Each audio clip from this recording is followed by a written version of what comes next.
नमस्कार, welcome back. ये हमारा ज्योग्राफी का घटना चक्र का पीवाई की सीरीज चल रहा है। हम लोग इस लेक्चर में देखने वाले हैं भाषाएं के बारे में, जो भी लैंग्वेजेस हैं उसके बारे में देखने वाले हैं।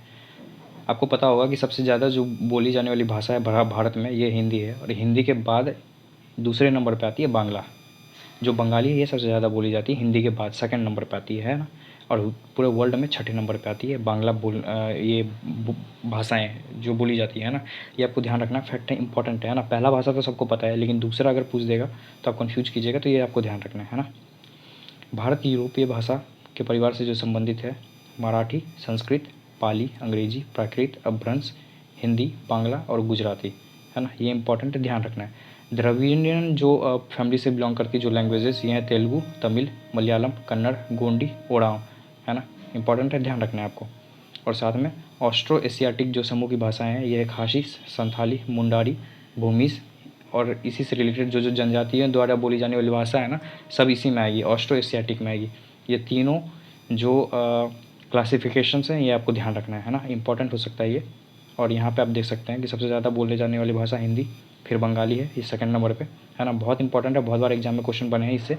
हम लोग अभी देखने वाले हैं पीवाईक्यू में। मराठी, उसके बाद फिर तेलुगु, फिर तमिल, फिर उर्दू, है ना। आप इसको असेंडिंग या डिसेंडिंग ऑर्डर में आप इसको ध्यान रखेंगे। हो सकता है आपसे ये पूछ दिया जाए कि कौन सी भाषाएं सबसे ज़्यादा बोली जाती है और कौन सी कम बोली जाती है। आप इसको सजाएं तो आप उस हिसाब से ध्यान रखेंगे। पहले हिंदी है, फिर बंगाली है, फिर मराठी है ना, फिर तेलुगु, फिर तमिल, फिर उर्दू। तेलुगु और तमिल में आप कन्फ्यूज हो जाएंगे, तो आप इस दोनों को ध्यान रखेंगे। पहले तेलुगु है, फिर तमिल है, ठीक है। चलते हैं आगे। आपको पता होगा जो हमारी शास्त्रीय भाषाएं हैं, ये टोटल कितनी हैं? 6 हैं। 6 हैं, जिसमें कि सबसे पहला कौन बना था? तमिल बना था। तमिल को कब दिया गया था दर्जा? 2004 में। साल के साथ आप इस चीज़ को याद रखेंगे, बहुत बार एग्जाम में पूछे गए हैं ये क्वेश्चन, रेलवे के एग्ज़ाम में, है ना। ये एसएससी वाले एग्ज़ाम में बहुत बार पूछते हैं इससे क्वेश्चन। संस्कृत को मिला था 2005 में, है ना। कन्नड़ और तेलुगु ये दोनों को मिला था 2008 में, ध्यान रखना है। मलयालम को 2013 में और ओडिया को 2014 में। इंपॉर्टेंट है, ध्यान रखना है। कितने हो गए टोटल? 6 है ना, ध्यान रखना है आपको। चलते हैं। और ये जो शर्तें हैं, जो इस भाषाओं को जो शास्त्रीय भाषाएं दी जाने की जो शर्तें हैं, ये इस 4 पॉइंट पे हैं। जो कि पहला पॉइंट है, इस भाषा का 1500 से 2000 वर्षों का अवधि का समृद्ध मूल पाठ का इतिहास होना चाहिए। मतलब ये भाषा कम से कम 1500 से 2000 साल पुराना होना चाहिए, है ना। ये पहला इसका क्राइटेरिया है। दूसरा है प्राचीन साहित्य या मूल पाठ का एक भाग, जिसे वक्ताओं की पीढ़ियों द्वारा बहुमूल्य विरासत माना जाता है। एक पर्टिकुलर एरिया में बहुत सारे लोग इसे बहुत ही वास्टली बोलते हैं, बहुत ही लाइक इस पे कोई ग्रंथ भी बनी हुई है, इसमें लिखी गई बहुत सारी चीज़ें हैं, तो इसको उस हिसाब से दिया जाएगा, ठीक है। संबंधित भाषा की साहित्यिक परंपरा मौलिक है और किसी अन्य बोली वाले समुदाय से प्राप्त नहीं है। मतलब ये कॉपी नहीं होना चाहिए, ये अपना ही एक खुद में एक लैंग्वेज होना चाहिए। ये अगर किसी दूसरे एक लैंग्वेज का कोई दूसरा वर्जन होगा तो फिर इसको नहीं दिया जाएगा, ठीक है। और चौथा है शास्त्रीय भाषा और साहित्य आधुनिकता से भिन्न होने के कारण शास्त्रीय भाषा तथा इसके अगले रूपों के बीच अंतराल भी हो सकता है ना। तो ये चारों पॉइंट आपको ध्यान रखना है, ठीक है।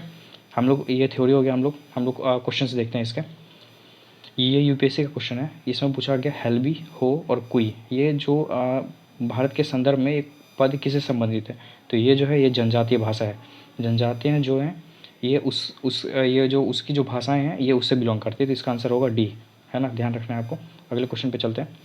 हिंदी के पश्चात कौन सी भारतीय भाषा विश्व में सर्वाधिक बोली जाने वाली भाषा है? तो ये है बंगाली, ठीक है। हमने देखा था भारत के ये हिंदी के बाद क्या है?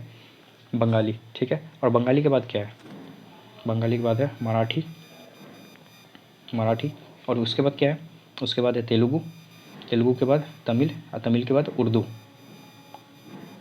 है ना। ये ध्यान रखेंगे, असेंडिंग डिसेंडिंग ऑर्डर में आपको ध्यान रखना है। चलते हैं अगले क्वेश्चन पे। भारतीय उपमहाद्वीप में बोले जाने वाली भाषाओं में बोलने वालों की सर्वाधिक संख्या के आधार पर हिंदी के बाद किसका नंबर है? तो दूसरे पे है बांग्ला का नंबर, ठीक है। चलते हैं अगले क्वेश्चन पे। हिंदी के पश्चात कौन सी भाषा भारत में सबसे अधिक बोली जाती है? हिंदी के बाद क्या बोली जाती है? बंगाली, बंगाली के बाद मराठी, मराठी के बाद तेलुगु, तेलुगु के बाद तमिल, तमिल के बाद उर्दू, है ना। निम्न में से भारत का कौन सा सबसे बड़ा भाषाई समूह है? तो ये इंडो आर्यन, ठीक है। इंपॉर्टेंट है, फैक्ट है, ध्यान रख लीजिए इसको, ठीक है। अगले क्वेश्चन पे चलते हैं। निम्नलिखित भाषाओं में से कौन सी एक औष्टिक समूह की भाषा है? तो औष्टिक समूह की भाषा खासी, जो कि ट्राइब लोग है ना, जो ट्राइब लोग बोलते हैं, इसमें से मराठी तो ट्राइबल नहीं है, लद्दाखी नहीं है, तमिल नहीं है, और खासी है। इंपॉर्टेंट, ध्यान रखना है। इसमें रीजन दिया हुआ है ना, रीजन के हिसाब से इसमें मैच करना है कि कौन से रीजन का कौन सा लैंग्वेज हो सकता है, ठीक है। तो ये यूपी वाला एरिया है जो ब्रजभाषा वाला रीजन है ना, तो इसका हो जाएगा मथुरा वाला रीजन, यहाँ पे ब्रजभाषा होगा इसका ए का, है ना।